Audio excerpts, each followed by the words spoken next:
Her cheek was crushed against the bar wall. His arm twisted behind her back, and the whole room was watching, waiting. Ron thought she'd just learned her place. Right up until she made one quiet phone call and hung up without explaining. When the door opened and the air changed, the men pinning her realized they should have listened, and they made the biggest mistake of their lives. If this story pulled you in, make sure to hit that subscribe button so you never miss what's coming next. I've got another unforgettable story dropping tomorrow. And while you're here, jump into the comments and tell me where you're watching from. I love seeing our community from all around the world. All right, let's get back into it. April Larson's cheek pressed against the wood-paneled wall, grain patterns cutting into her skin like tiny blades. Ron's forearm locked across her shoulders, pinning her in place with the casual brutality of someone who'd done this before. Her right arm twisted behind her back, not broken, but the angle sent white-hot pain shooting through her shoulder socket. Shouldn't have talked back. Ron's breath reeked of whiskey and arrogance, washing over her face in humid waves. His grip tightened, knuckles digging into her collarbone. Girls who work here know better than to get mouthy with paying customers. Behind him, Melvin crowded closer, his leather jacket creaking as he moved. He was shorter than Ron, stockier, with a shaved head that reflected the bar's amber lighting. His hand hovered near her waist, fingers spread wide, threatening without touching. Yet, "We're doing you a favor," Melvin said, voice pitched low enough that only April could hear. "Teaching you how things work around here, before you make a real mistake." April's eyes remained open. She didn't plead, didn't cry, didn't give them the satisfaction. Instead, she cataloged everything. Ron's leather jacket was worn at the elbows, expensive once but neglected now. The brass-colored watch on his wrist, fake Rolex, crystal scratched. The scar cutting through Melvin's left eyebrow, old and pale against his flushed skin. Both men smelled of cigarettes and the cheap cologne the bar kept in the bathroom for customers who came straight from work. Past them, the bar stretched out in muted amber and shadow. The bartender Leo, 40-something, balding, stood frozen behind the counter, white knuckles gripping his rag. His eyes met April's for a fraction of a second before sliding away. Not cowardice. Something else. Anticipation, maybe. 6 patrons scattered across the tables and booths. 3 deliberately looked away, studying their drinks with sudden fascination. 2 stared openly, one recording on his phone before his girlfriend hissed something and he pocketed it. The 6th, a regular April recognized from previous shifts, sat by the window. He was watching, but his eyes kept flicking toward the entrance, waiting. "Check if she's got anything on her." Ron's command cut through the bar's heavy silence. The classic rock station kept playing some Eagles song about a hotel in California, oblivious to everything happening beneath it. Melvin's hands searched her apron pockets, grabbing rather than searching. Fingers dug into fabric, invading space, asserting dominance through violation. He found her order pad, a pen, lip gloss, tossed them onto the bar where they clattered against the wood. Her phone stayed tucked in the inner pocket they missed, pressed against her ribs beneath the apron's double layer of fabric. What happened to all that attitude? Ron increased pressure on her arm until tears burned behind her eyelids, hot and unwanted. "Thought you had a lot to say 10 minutes ago. Something about not being interested? About keeping my hands to myself?" The setup had been simple. Ron had grabbed her wrist when she delivered his bourbon. Not a brush, not an accident, a grip. She'd pulled away and said clearly, loudly, "Don't touch me." He'd laughed, called her sensitive, made a joke about uptight waitresses who couldn't take a compliment.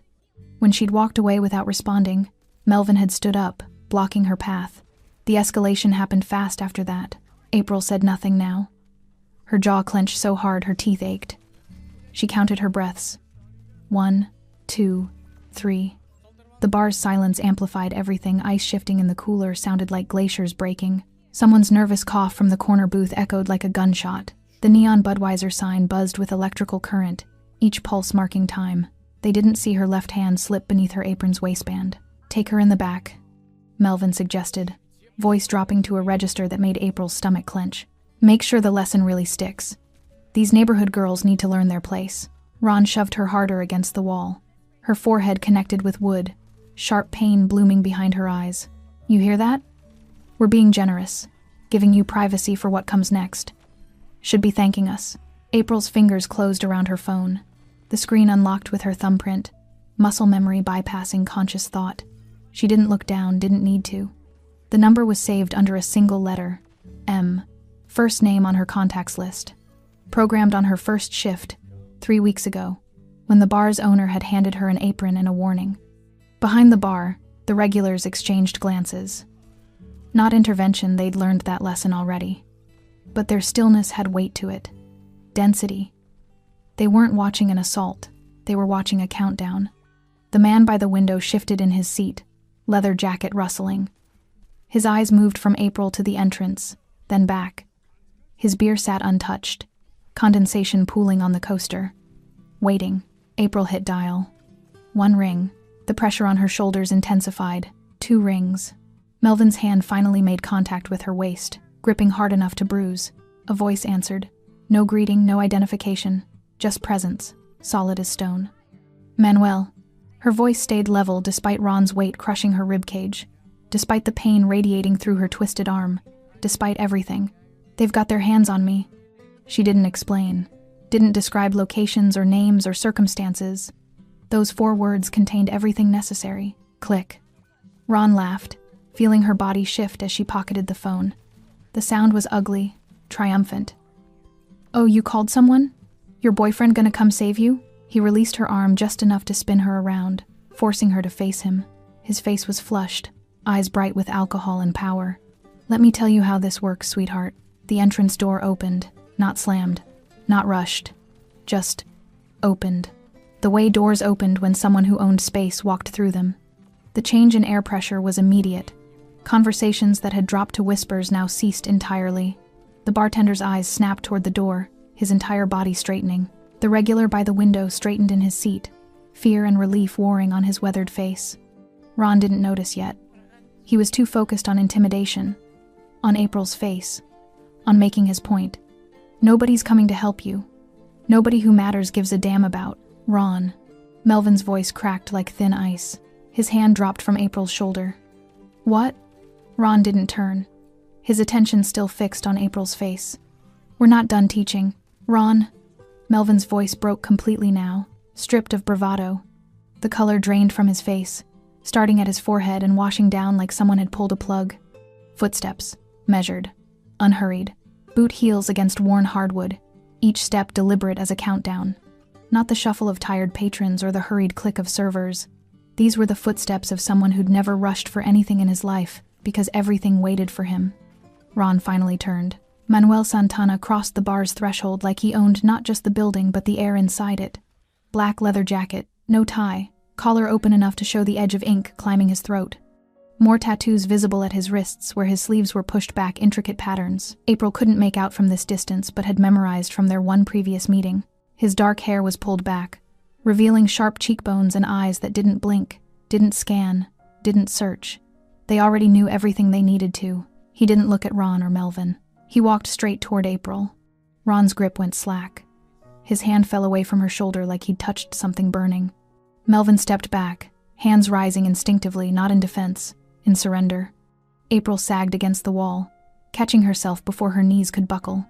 The sudden absence of pressure left her disoriented, like a wire snapped after being pulled taut. Santana stopped 2 feet from her, close enough that she could see the thin scar cutting through his eyebrow, the silver chain visible beneath his collar.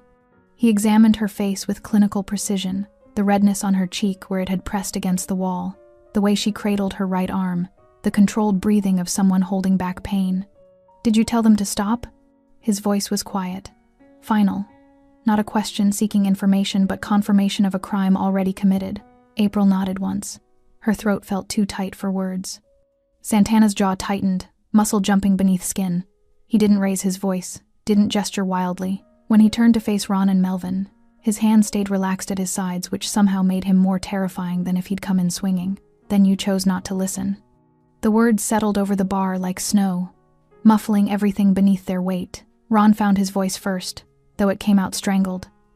Look, man, we didn't know she didn't say. She told you to stop. Santana's interruption was surgical. I heard you repeat her words. Something about not being interested, about keeping your hands to yourself. He took 1 step closer. Just one. So you knew. You just didn't care. Melvin's hands trembled now, still raised like a suspect in a traffic stop. We were just messing around, you know? She's knew we were. Teaching her.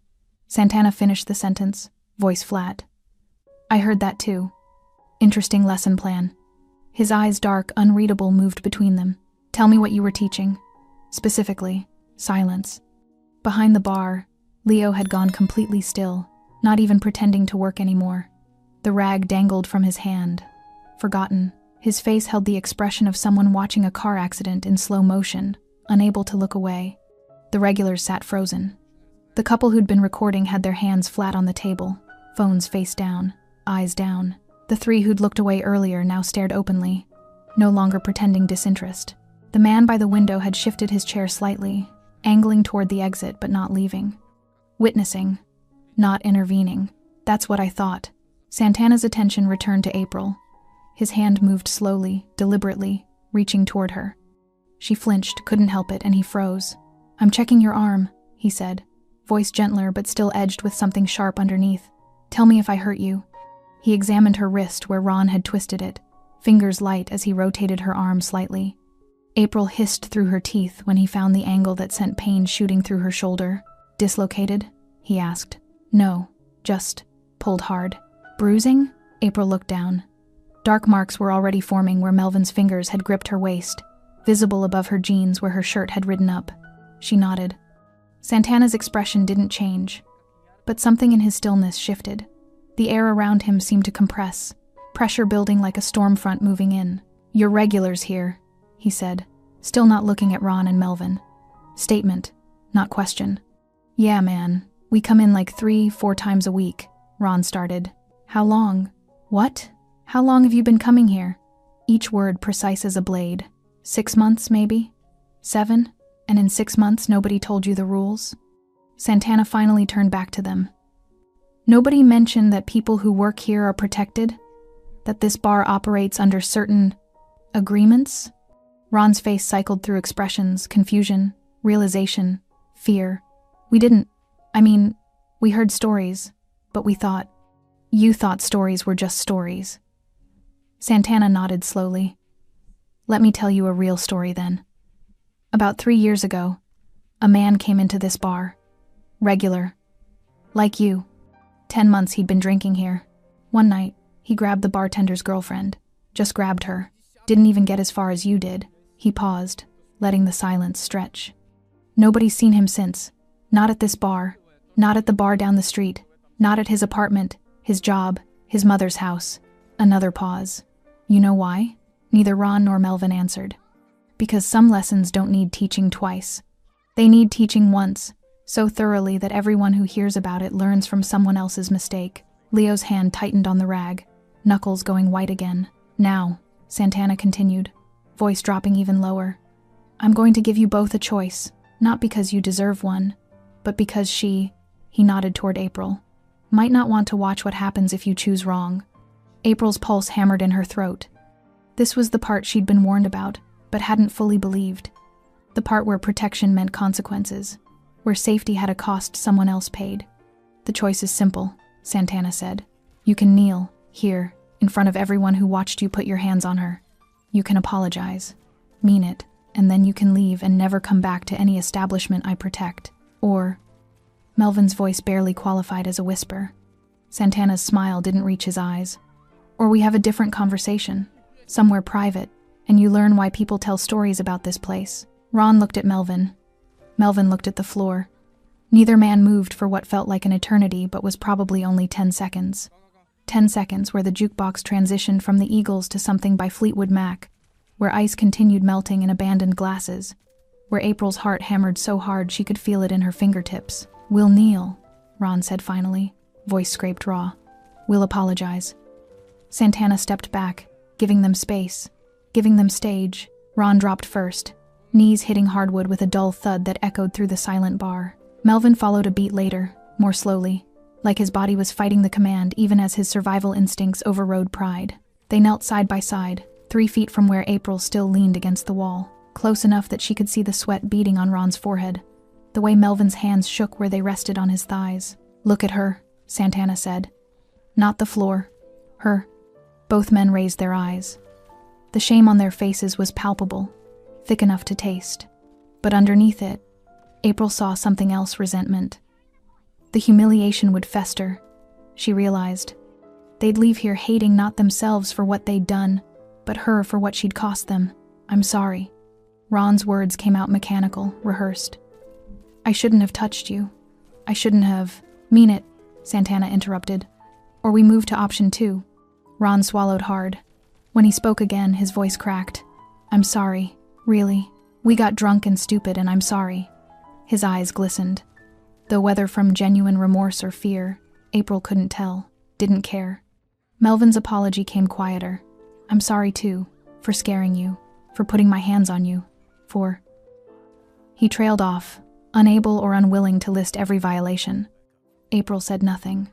Her throat was too tight, emotions warring inside her chest, relief, vindication, anger that this was necessary at all, fear of what would have happened without that phone call. April. Santana's voice pulled her attention. Do you accept their apology? The question surprised her. She'd expected him to dismiss them, to handle everything without her input. But he stood there, waiting, giving her agency in a situation that had stripped her of it. She looked at Ron and Melvin, really looked at them, saw them not as the terrifying force they'd been 10 minutes ago, but as pathetic men whose power existed only in the absence of consequences. Men who'd done this before would have done worse tonight and would do it again to someone without protection. No, she said clearly. But I want them gone, more than I want to hear them grovel. Santana nodded once, almost approvingly. Stand up, both of you. They scrambled to their feet with none of the swagger they'd entered with. You have 30 seconds to walk out that door, Santana said. If I see either of you within 5 blocks of this bar, any bar I protect, any business I have interest in, you won't get another choice. You won't get a warning. You'll just disappear into the kind of story people tell to scare people like you. Ron moved first, practically stumbling toward the exit. Melvin followed, shoulder-checking the doorframe in his haste.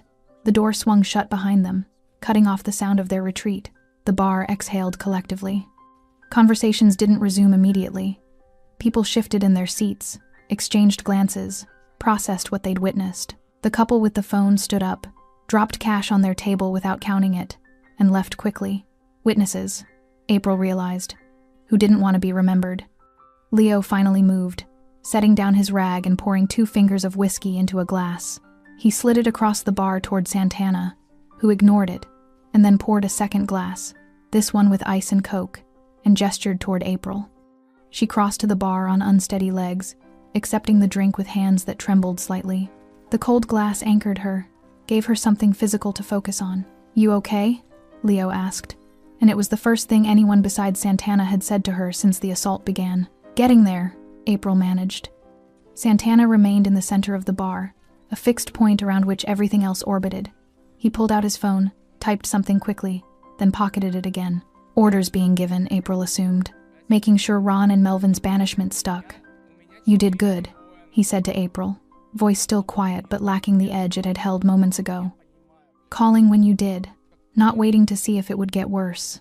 I remembered what Eddie told me, April said. First day. What exactly did Eddie tell you? Santana moved closer, taking the stool beside her, not crowding, just present. April took a sip of her drink, letting the sweetness cut through the adrenaline taste in her mouth. He said this bar had been in his family for 40 years, that his father opened it, his uncle ran it, and now he's kept it going. He said in all that time, they never had serious trouble because they understood something important, which was, that protection isn't free, that operating in certain neighborhoods, serving certain crowds, you either align yourself with structure or you become a target.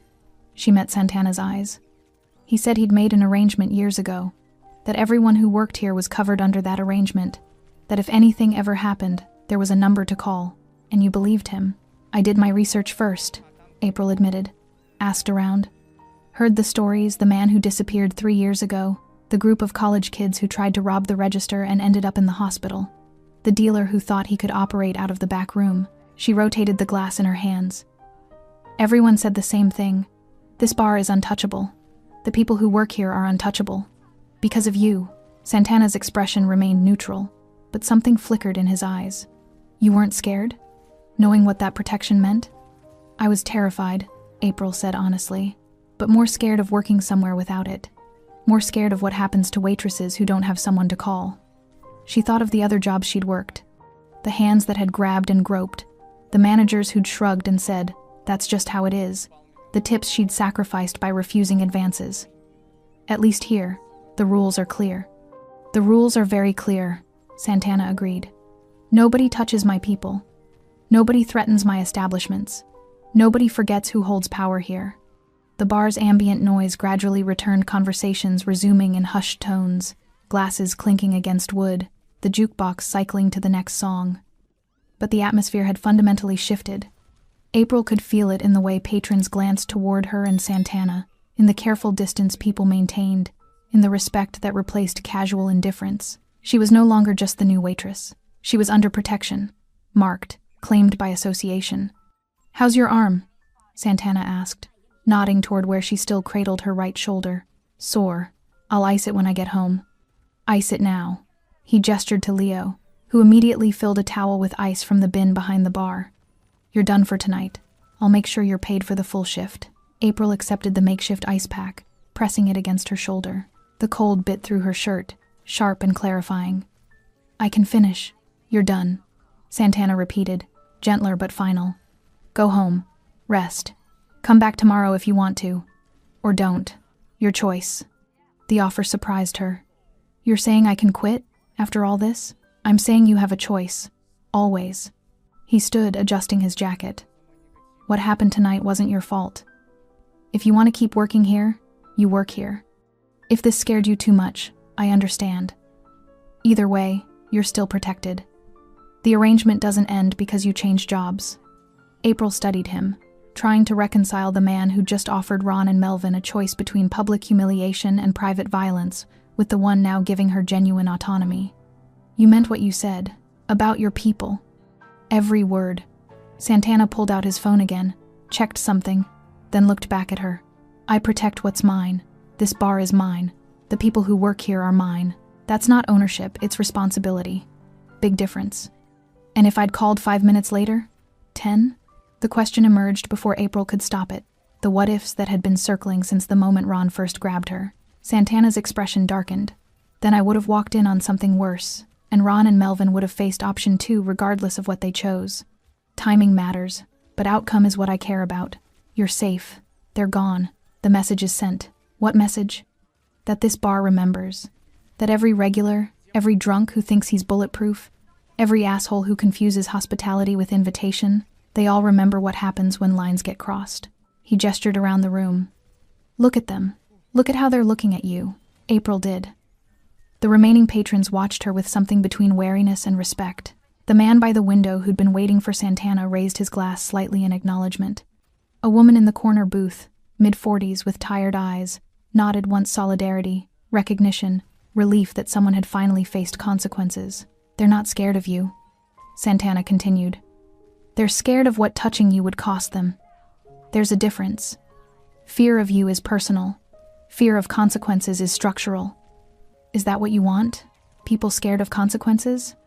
"I want people to behave. Fear of consequences makes people behave when morality doesn't." Santana pocketed his phone. "You think Ron and Melvin stopped because they suddenly developed conscience? Or because they realized their actions had a cost they weren't willing to pay?" April knew the answer. Had seen it in their faces when they'd knelt, not remorse, but calculation. The weighing of pride against survival. 3 weeks ago, when I started, April said slowly, "Eddie gave me your number. Told me to memorize it, not save it. Said if I ever saved it under your name, I should save it under just the initial. Why? Plausible deniability. If someone gets hold of your phone, scrolls through your contacts, they see, could be anyone. Marcus, Michael, Mom." Santana's mouth quirked slightly. "Learned that from someone who didn't take the precaution. Her ex found my full name and number. Caused complications." "What kind of complications?"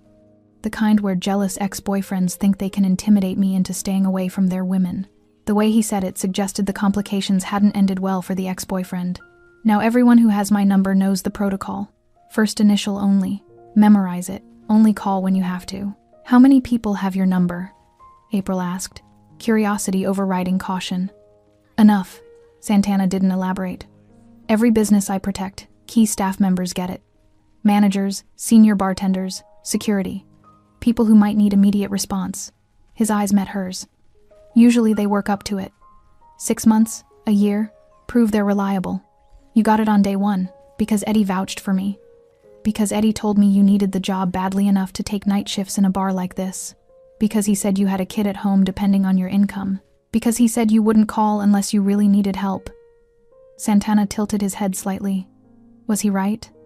April thought about the moment she'd dialed Ron's arm, crushing her throat, Melvin's whispered threats, the certainty that it would escalate beyond intimidation. She'd held out as long as she could, hoping someone else would intervene, hoping they'd get bored and leave her alone, hoping right up until hope ran out. Yes, she said quietly. He was right. Then you used it correctly. That number isn't for minor disputes or drunk customers who get handsy but back off. It's for exactly what happened tonight, situations where you've lost control and need power restored. He checked his watch, an expensive piece that caught the bar's lighting. Speaking of which, I have another stop to make. Territory doesn't manage itself. Before you go, April said quickly. What happens now? To Ron and Melvin, I mean. They apologized. They left. Does it end there? Santana's smile was colder this time, lacking even the slight warmth from moments ago. They apologized and left because I gave them the option. But you think I'm just going to trust they'll stay away? That humiliation is enough to guarantee they won't try something stupid out of revenge. April's stomach tightened. You're going to do something else. I'm going to make sure they understand that leaving this bar was step one, not the finale. April watched Santana head toward the exit, his departure as measured as his entrance had been. But before he reached the door, it swung open, and two men stepped inside. Not customers, not lost. These men moved with purpose, scanning the room with professional efficiency before their eyes landed on Santana. The first was tall, lean, with dark skin, and a hoodie pulled low despite the bar's warmth. The second was broader, built like someone who'd spent years moving heavy things, his shaved head reflecting the amber lights. Both wore the same expression of controlled readiness. April had seen on Santana's face the look of men who'd learned to be still before they were fast. Clear? Santana asked without preamble. 2 blocks north, the tall one reported, voice low. Sitting in a Civic. Silver. They're talking. About? Coming back. Bringing friends. The broader one shifted his weight. The one called Melvin made 3 calls. We couldn't hear everything, but he used the words disrespected and needs to pay a lot. Santana's jaw tightened imperceptibly. How many friends? Sounded like 4, maybe 5. He's calling in his crew. April's chest constricted. The relief she'd felt moments ago evaporated, replaced by cold dread. They were coming back. With reinforcements. Because humiliation wasn't enough now, it was about pride, about retribution, about proving they couldn't be pushed around even by someone like Santana. When? Santana asked. Melvin said to give him an hour. Let things calm down, then roll up. Santana nodded once, processing. His posture didn't change, his expression didn't shift. But April sensed the gears turning, strategy forming, contingencies being calculated. All right. Here's what happens. Jules, he addressed the tall one. I want eyes on that Civic. They move. You move. Don't engage. Just track. Text me every location change. Jules nodded and disappeared back through the door. Travis, Santana continued, turning to the broader man. Get everyone you can to the Civic's location. I want a perimeter. Nobody in, nobody out. When I give the word, we have a conversation with Ron and Melvin about the consequences of thinking revenge is an option. How many you want? 6 should do it. Make sure Diego's there. He's good at de-escalation when it needs to happen, and escalation when it doesn't. Travis pulled out his phone, already texting as he backed toward the exit. On it. The door closed, leaving Santana alone in the entrance. He stood there for a moment, silhouetted against the streetlights beyond, then turned back toward the bar. His eyes found April immediately. You heard that, he said, crossing back to where she sat. They're coming back. April's voice came out smaller than she wanted. Because of me. Because of them, Santana corrected sharply. Because they can't handle being held accountable. Because they'd rather escalate than accept they were wrong. He pulled out the stool beside her again, sitting this time with his full attention on her. This isn't your fault. Don't make the mistake of claiming their choices.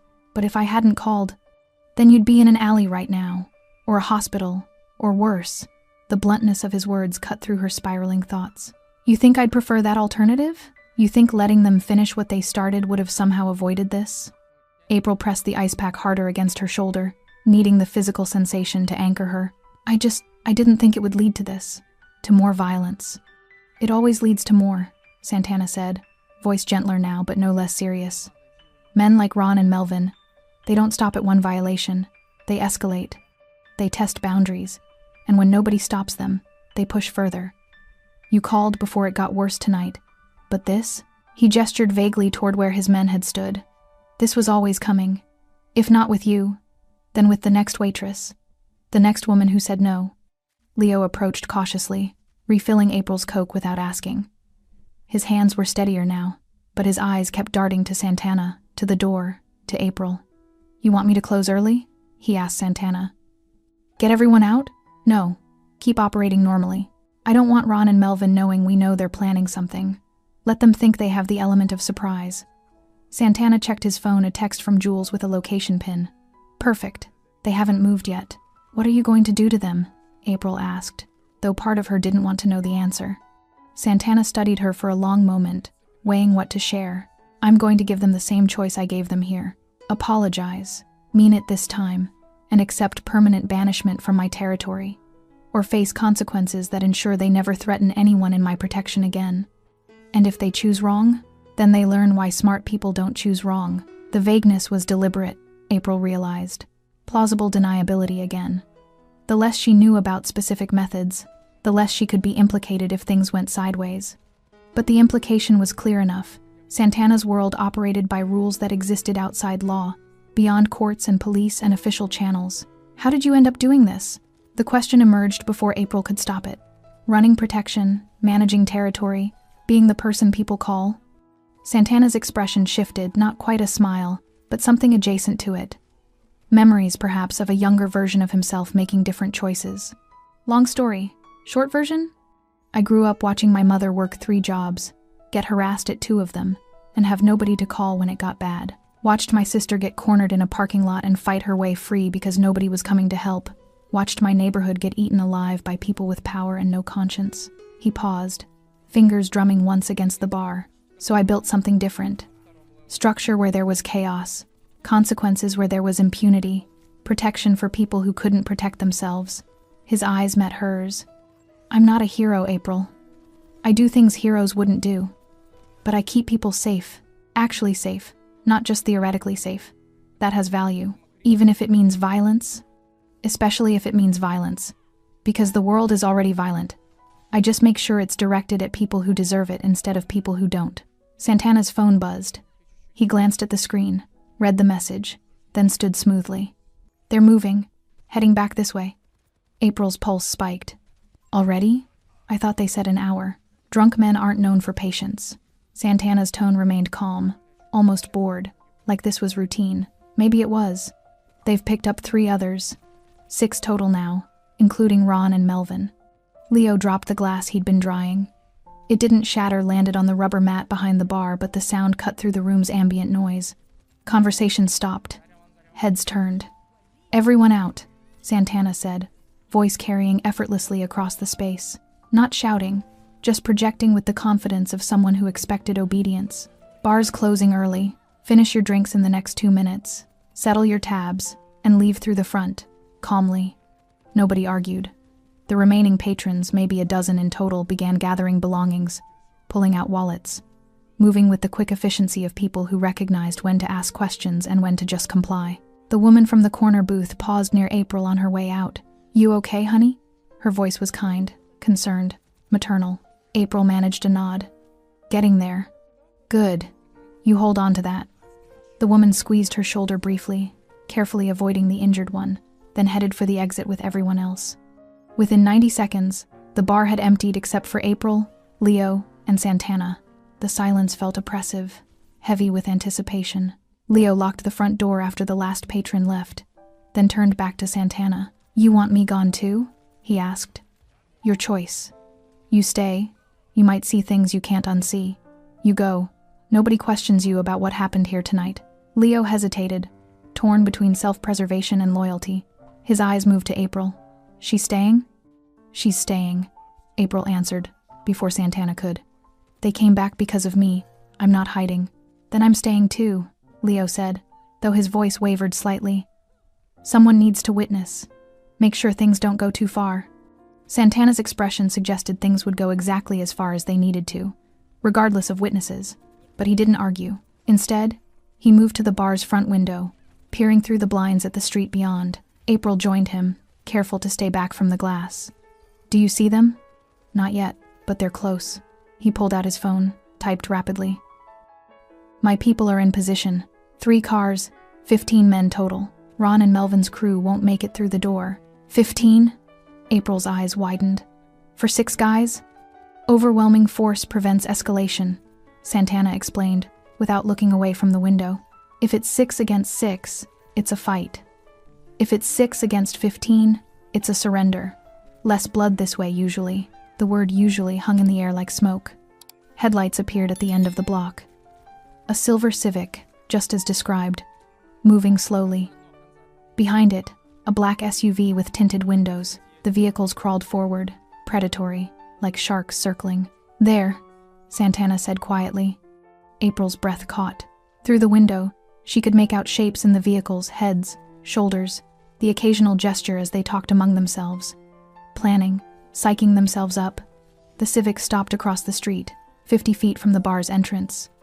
The SUV pulled alongside it. Doors began opening. Ron emerged first from the Civic's passenger side, visibly drunk, stumbling slightly before catching himself on the door. Melvin climbed out from the driver's side, steadier but with a wild look in his eyes that suggested either courage from alcohol or desperation from humiliation. 4 others piled out of the SUV, young men, early 20s, wearing matching gym clothes like they'd come straight from working out, or from somewhere they wanted people to think they'd been working out. Muscle for hire, April realized. Friends doing a favor, or maybe just guys excited for the prospect of violence. 6 against 1 waitress, Santana murmured. Brave men. Ron pulled something from his jacket, a tire iron, the metal glinting under streetlights. One of the guys from the SUV had a baseball bat. Another, a length of chain wrapped around his fist. April's stomach dropped. They're armed. So are my people. Santana's thumb moved across his phone screen, sending the signal. From seemingly nowhere, men appeared. 3 emerged from the alley beside the bar. 4 came from parked cars April hadn't noticed. 2 more stepped out from the shadows of the building across the street. They moved in coordinated silence, forming a loose perimeter around Ron and Melvin's group before anyone registered what was happening. Recognition hit Ron first. April saw it through the window, his posture changing from aggressive swagger to confused alertness. He turned, saw men on all sides, and his grip on the tire iron tightened. What the hell? His voice carried through the glass, though April couldn't make out the rest. Melvin spun in a circle, counting opponents, doing math that didn't add up favorably. Ron. Man, we should... Too late, Santana said, already moving toward the door. Stay inside, he told April. Lock this behind me. Don't open it unless I tell you to. Wait. April reached for him without thinking, her hand catching his jacket sleeve. What are you going to do? Santana looked at her hand, then at her face. Something in his expression softened microscopically. I'm going to give them one more chance to make the right choice. After that, he gently extracted his sleeve from her grip. After that, it's not your concern. It became my concern when they put their hands on me. And it became mine when you called my number. His voice was firm, final. This is what protection looks like, April. It's not always pretty. It's not always comfortable, but it works. Trust that. He opened the door, and cold night air rushed in, carrying with it the scent of asphalt and tension. Leo moved immediately to lock it behind him, his hands shaking as he slid the deadbolt home. Through the window, April watched Santana walk toward Ron and Melvin's group with the same measured pace he'd used entering the bar earlier. Unhurried, inevitable. His men maintained their positions, boxing in the 6 who'd come for revenge. Ron raised the tire iron defensively. Stay back, man. I'm warning you. Santana stopped 15 feet from Ron, hands visible at his sides, posture relaxed. From inside the bar, April pressed closer to the window, Leo beside her, both of them holding their breath. Warning me? Santana's voice carried clearly through the quiet street. That's interesting. You came back to my establishment, with weapons, with reinforcements. Planning to do what exactly? Ron's face flushed red, visible even in the streetlight's amber glow. You humiliated us, made us kneel like we're nothing." "You are nothing," Santana replied, the words delivered without heat or malice, just fact. "You assaulted a woman under my protection. You ignored her when she told you to stop. When I gave you a choice between humiliation and worse, you chose humiliation. Then you chose to come back. That makes you not just nothing, it makes you stupid." One of the younger guys from the SUV, tall, with a snapback worn backward, stepped forward, bat resting on his shoulder. "You don't talk to my boys like that. I don't care who you think you are." "Your boys?" Santana's gaze shifted to the newcomer. "What's your name? Why? You gonna put me on a list?" "Something like that. But mostly I want to know what to call you when I explain to your mother why you're in a hospital bed." Santana took one step forward. "Just one. Last chance. Walk away now and this ends. Stay and you're complicit in whatever happens next." The young man glanced at Ron, then at Melvin, uncertainty flickering across his face. His friends from the SUV exchanged looks, the kind of silent communication that happened when a plan started falling apart. "We're not scared of you," Ron declared, though his voice cracked halfway through. "There's 6 of us." Santana smiled. It wasn't warm. "Travis, how many of us are there?" The broad man April had seen earlier stepped forward from the perimeter. 15 visible, another 5 you can't see, so 20 total, give or take. 20, Santana repeated, letting the number sink in. "And you brought 6, with a tire iron, a bat, and a chain, against trained men who do this professionally." He tilted his head. "Those odds work for you?" Melvin lowered his chain slightly. "Look, we wanted to scare her, send a message. We weren't gonna what? Actually hurt her?" Santana's voice sharpened. "The same way you weren't gonna hurt her when you pinned her to the wall? When you twisted her arm? When you talked about taking her to the back room?" He moved closer, eating up the distance. "You're gonna stand there and tell me you came here with weapons and friends out of concern for her well-being?" Silence, heavy and condemning. Inside the bar, April's hands curled into fists. Part of her wanted to look away, to let this play out without her witness. But another part, the part that had counted Ron's scars and memorized Melvin's face while being assaulted, needed to see this. Needed to know that consequences were real, that her call had mattered, that protection meant something. "Here's what's going to happen," Santana said, voice dropping to a register that somehow carried further than shouting. "You have 2 options. Again, because apparently the first time didn't take. We already apologized." Ron's desperation bled through. "We knelt, we said sorry, we left. And then you came back, with weapons, planning violence." Santana stopped 5 feet from Ron now, close enough that April could see Ron flinch.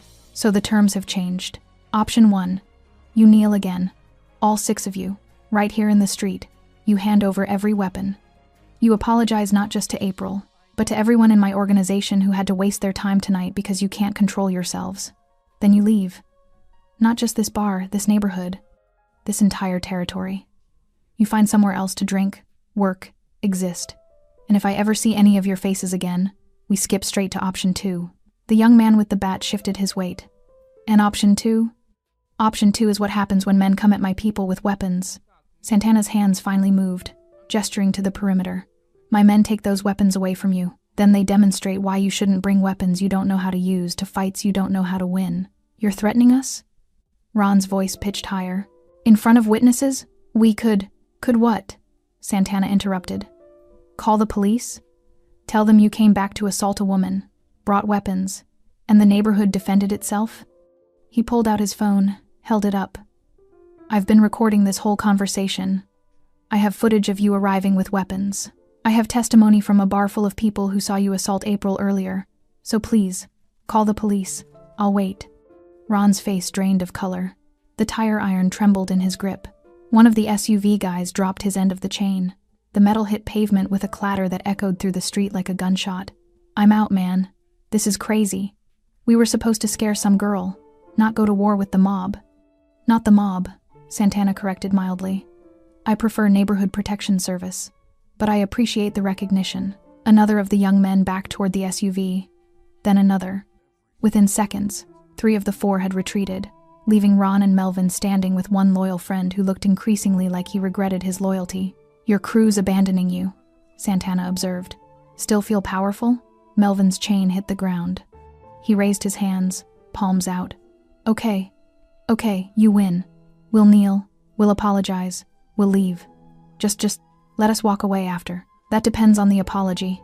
Santana gestured to the pavement. On your knees. Now. Melvin dropped immediately. His remaining friend followed after a beat. Ron stood alone, tire iron still raised, pride and terror warring on his face. Ron, Melvin hissed. Just do it, man.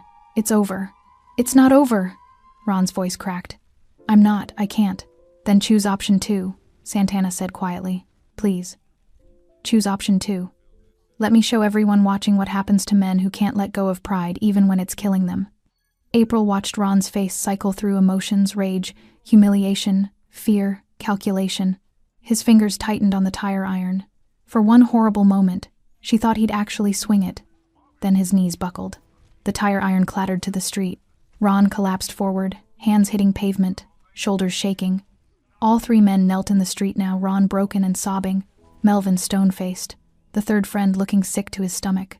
The tire, iron, bat, and chain lay scattered around them like abandoned toys. Santana circled them slowly, his boots scraping against asphalt with each measured step. April watched from the window, her breath fogging the glass, unable to look away even as her stomach churned with complicated emotions. Satisfaction, unease, relief, guilt. Look at me, Santana commanded. 3 heads lifted. Ron's face was streaked with tears and snot, his earlier bravado completely shattered. Melvin's jaw clenched tight enough that April could see the muscle jumping even from this distance. The friend just looked young suddenly, stripped of whatever swagger had brought him here. Say her name? Santana said. Confusion rippled across their faces. The woman you assaulted. The woman you came back to hurt. Say her name. Silence stretched for 3 heartbeats. April, Melvin finally whispered. Louder. April. His voice carried now, bouncing off the buildings. April what? I don't know her last name. Exactly. Santana stopped pacing, standing directly in front of them. You put your hands on a woman whose name you didn't even bother to learn. You were going to hurt her again, maybe worse, and you don't even know who she is beyond the new waitress who talked back. Ron's sobbing intensified. The friend stared at the ground, shoulders hunched. April Larson, Santana said clearly. Single mother. Works 2 jobs to keep her daughter fed and housed. Takes night shifts at a bar because the tips are better. Even though it means walking home alone at 2 a.m. through neighborhoods where men like you exist. His voice dropped lower, colder. That's who you decided to victimize. That's who you thought was fair game. Inside the bar, April's eyes burned. She hadn't told Santana about her daughter. Eddie must have shared it when he'd vouched for her. The detail made this more real somehow.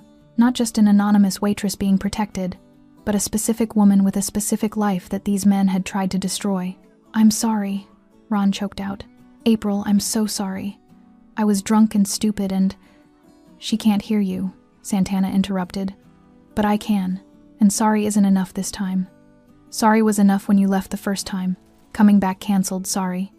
Travis stepped forward from the perimeter, along with another man April hadn't seen before, shorter, wiry, with tattoos climbing his neck.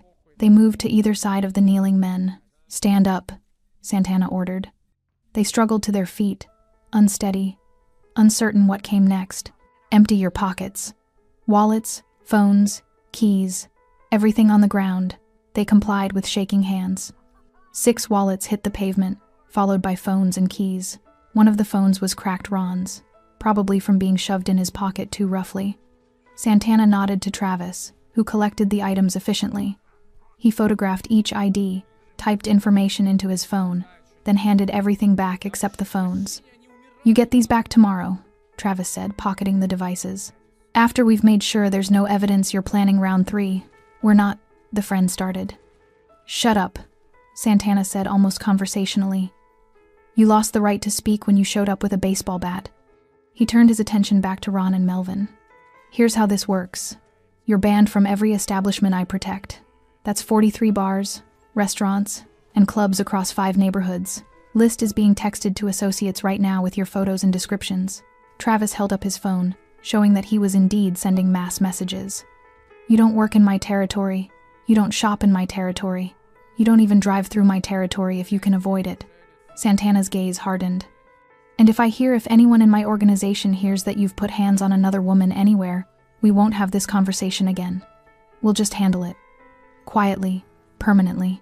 That's not fair, Ron whispered. Your ability to hurt people with impunity? Santana finished. Yes, that's exactly what I'm taking away. Consider it a public service. We could go to the police, Melvin said suddenly, voice desperate. Tell them you threatened us, extorted us.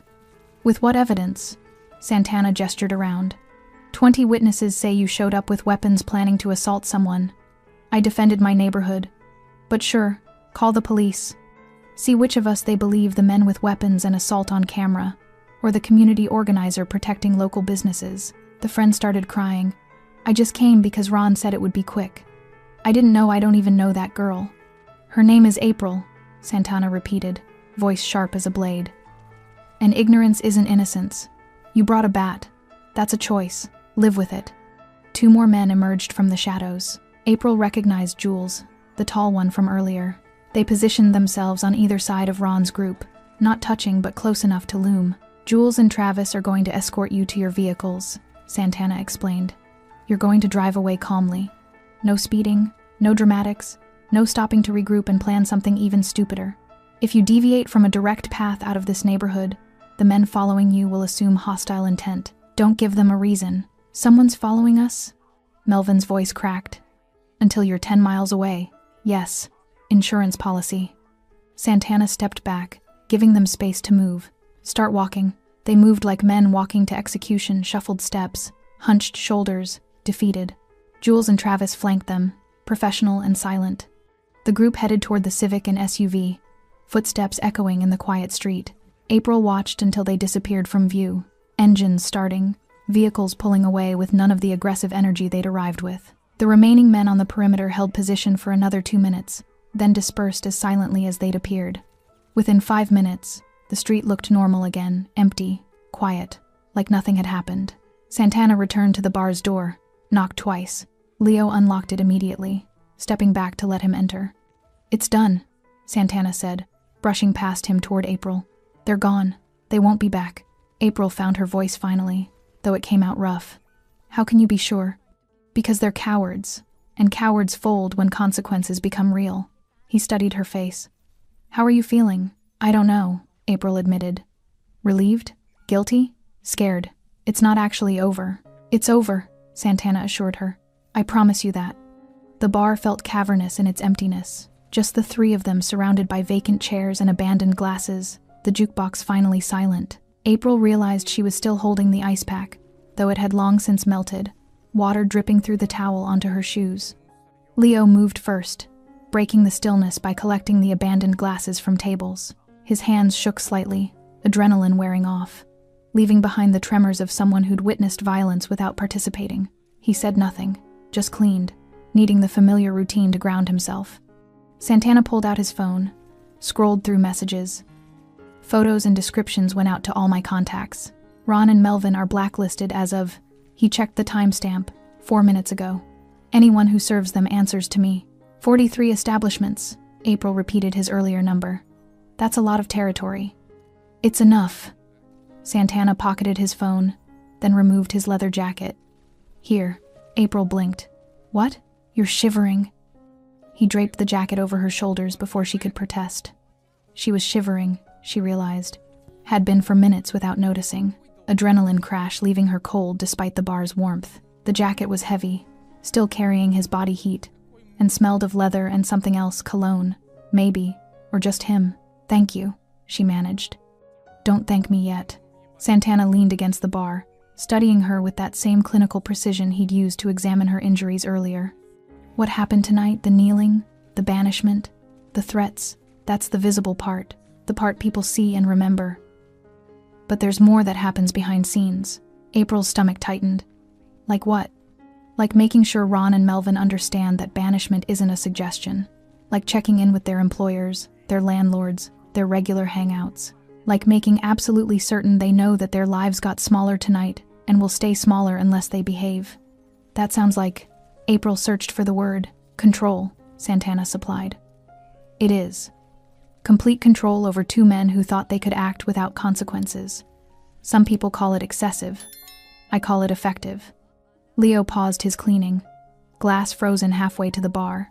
He was listening, April realized, cataloging this conversation the same way she'd cataloged Ron's scars and Melvin's features during the assault. Witnesses. They were all witnesses now. And me? April asked quietly. What happens to me after tonight? Santana's expression softened slightly, the most vulnerability she'd seen from him all evening. You work here under my word now. Not just Eddie's employee, but mine. Anyone who knows how this neighborhood operates will know what that means. You're protected. Absolutely. Permanently. Even if I quit? Even if you quit. He said it without hesitation. The arrangement isn't contingent on employment. It's contingent on you having been harmed while under my protection. That creates an obligation that doesn't end just because you change jobs. April pulled the jacket tighter around her shoulders. Why? You don't know me. We met once before tonight, for maybe 5 minutes when Eddie introduced us, because that's how protection works.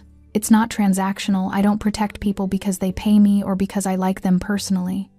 I protect them because they're part of my territory, and my territory means something. He paused. Also, Eddie vouched for you. He's been loyal to me for 15 years. That carries weight. What if... April hesitated, uncertain if she wanted the answer. What if someone doesn't care about your protection? Someone bigger, more dangerous than Ron and Melvin? Then it becomes my problem, not yours. Santana's voice carried absolute certainty. That's the point of protection. You don't have to worry about the what-ifs. I do. Leo finally set down the glass, crossing to where they stood. She should go home, he said to Santana. It's late. She's had a hell of a night. And staying here just means reliving it. Agreed. Santana straightened from the bar. I'll have someone drive you. I can take the bus. You'll be driven, Santana said firmly. Travis will take you. He's good people. Won't make you talk if you don't want to. As if summoned, Travis appeared at the door, must have been waiting outside. He nodded once to Santana, then to April. Whenever you're ready, ma'am. Ma'am? The formality felt surreal after everything. April looked around the bar at the wood-paneled wall where she'd been pinned. At the phone behind the bar she'd used to call for help. At the door Ron and Melvin had walked through twice tonight. This place had been just a job 4 hours ago. Now it was something else. A symbol, maybe. Or a reminder. I'll be back tomorrow, she said, surprising herself. Santana raised an eyebrow. You sure? Take a few days if you need them. I'm sure. April's voice strengthened. If I don't come back tomorrow, then they still win. They still scared me away. Just slower. Something like respect flickered across Santana's face. All right, tomorrow. But if you change your mind, I won't. She handed back the melted ice pack to Leo, who accepted it with a sad smile.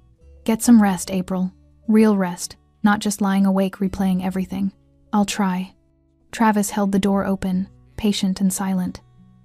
April walked through it, Santana's jacket still wrapped around her shoulders. The night air hit her face, cold and sharp and clarifying. The street looked normal, no evidence of what had happened here, no bloodstains or scattered weapons, just empty pavement and streetlights. Travis's car was parked half a block away, a nondescript sedan that could have belonged to anyone. The drive took 15 minutes through empty streets. Travis didn't speak except to confirm her address, hands steady on the wheel, radio playing something instrumental and forgettable. April watched the city slide past, her window-closed shops, sleeping houses, occasional late-night wanderers. When they pulled up to her building, Travis finally spoke. Manuel meant what he said, about protection. I know. No, I mean, he shifted in his seat to face her. I've worked for him 6 years, seen him protect dozens of people. He doesn't do it halfway. Once you're his, you're his. That's just how he operates. April studied Travis's face in the dashboard light, sincere, earnest, younger than she'd initially thought. Has he ever failed? To protect someone? Travis's expression darkened. Once, 3 years ago. Woman who worked at a restaurant he protected. She didn't call when she should have. By the time we found out, it was too late. The story Eddie had mentioned. The man who disappeared. What happened to him? The one who hurt her? Officially?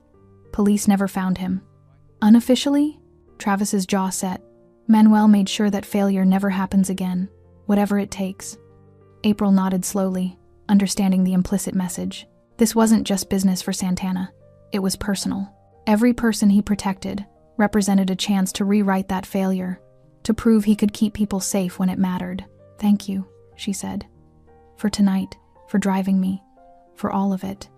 Thank you for calling when you did. Makes our job easier when people don't try to handle everything themselves. April climbed out of the car, still wearing Santana's jacket. She'd return it tomorrow, another reason to show up, to not hide. Her apartment was dark and quiet when she entered.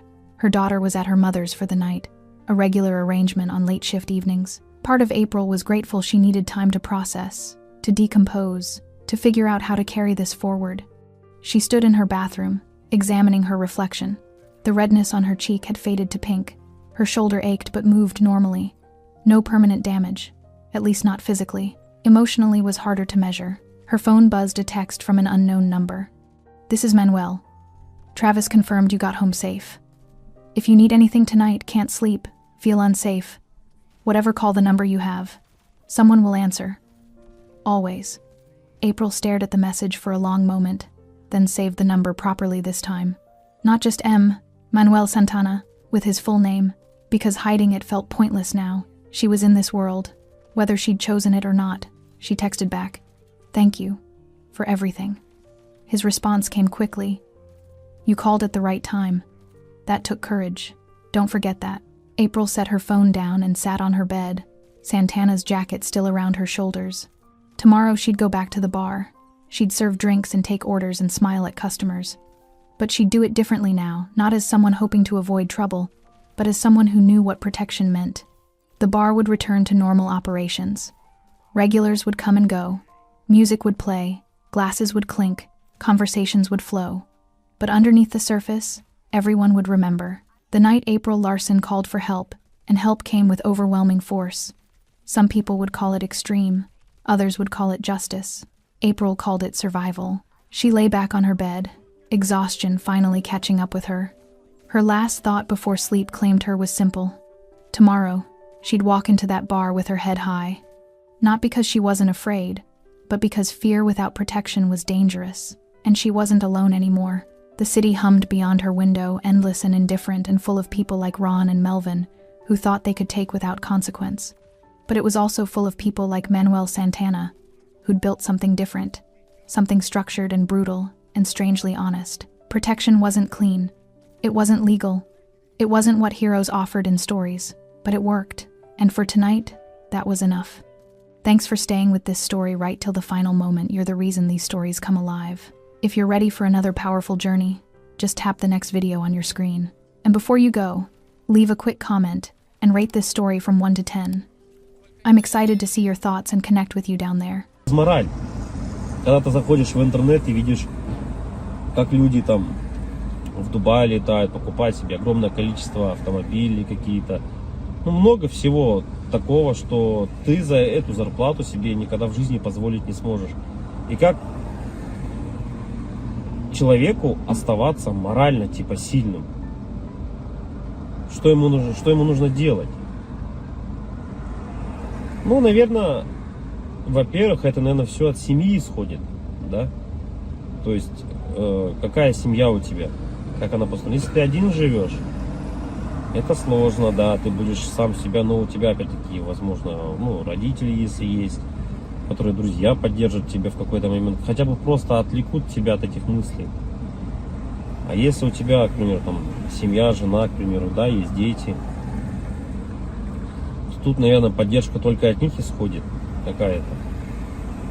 Вот. Чтобы не упиваться в своих мыслях о том, что какая нынче сложная жизнь.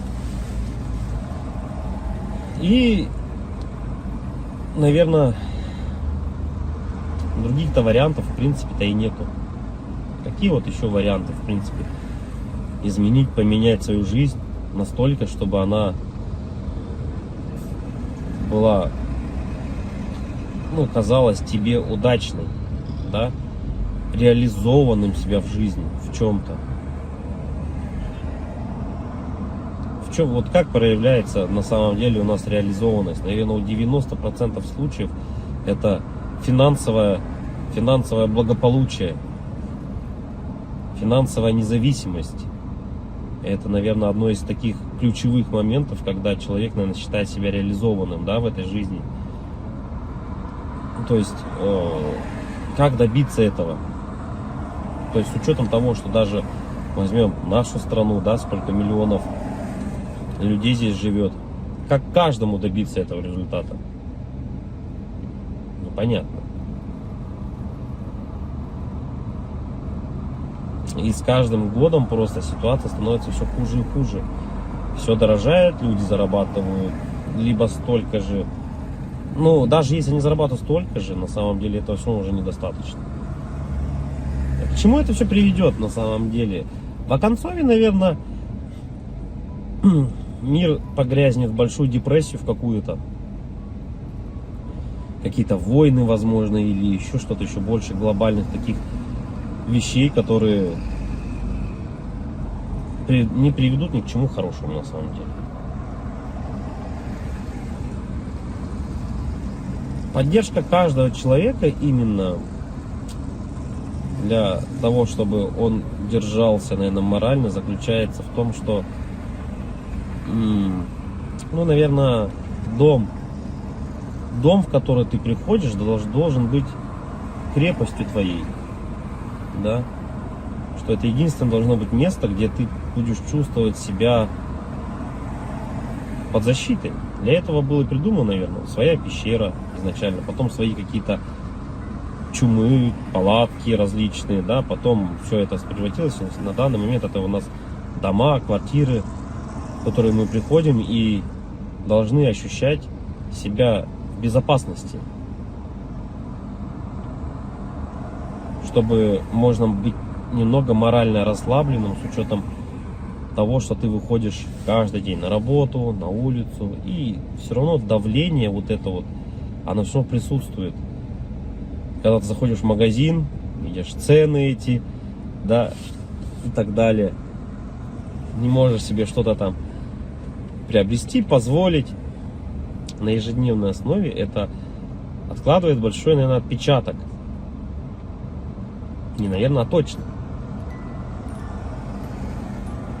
И поэтому, когда возвращаясь домой, ты чувствуешь, вот хотя бы есть типа уголок того места, куда ты можешь прийти.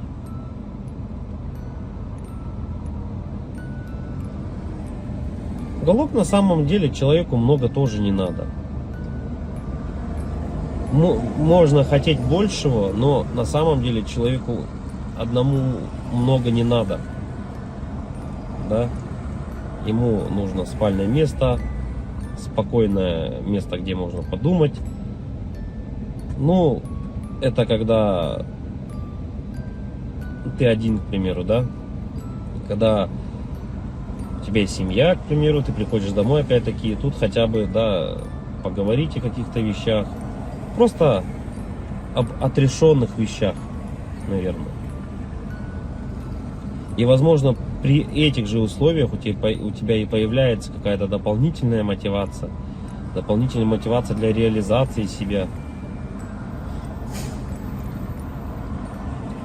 А когда у тебя нету ничего,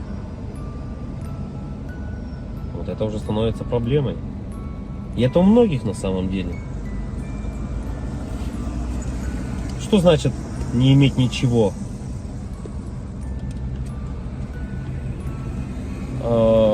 Тут, наверное,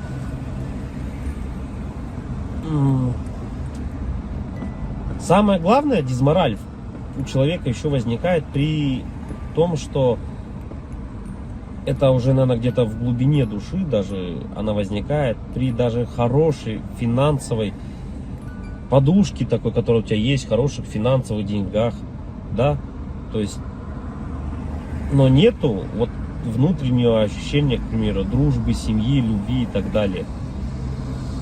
Это уже отдельно на самом деле разговор, потому что мы, вот, к примеру, можем взять, как сейчас вот Мелстрой, если кто-то смотрит, насколько тяжело обладать такими финансами и не иметь, по сути, ничего. Ни друзей, ничего не иметь.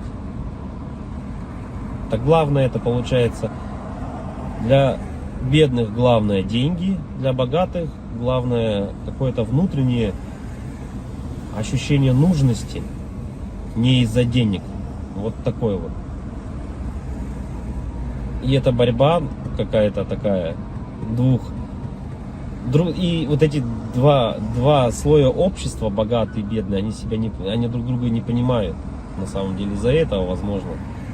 Потому что богатый человек, он уже не смотрит на деньги, он не считает эти деньги. Ему важно внутреннее вот это вот ощущение того, что он нужен без них даже. Это как Тони Старку сказали: а кто ты без костюма? На вот это я филантроп, тудым-сюдым, он сказал, да? Так и человеку, у которого много денег, ты задашь вопрос: а кто ты без денег? Ну, что ты представляешь себе без денег? Вот и это, наверное, возможно, таких людей богатых, как вот, например, там Мелстрой, задав ему этот вопрос: а кто ты без денег? Он на него ответить-то и не сможет. Обратная сторона людей бедных, да, вот если мы посмотрим, человеку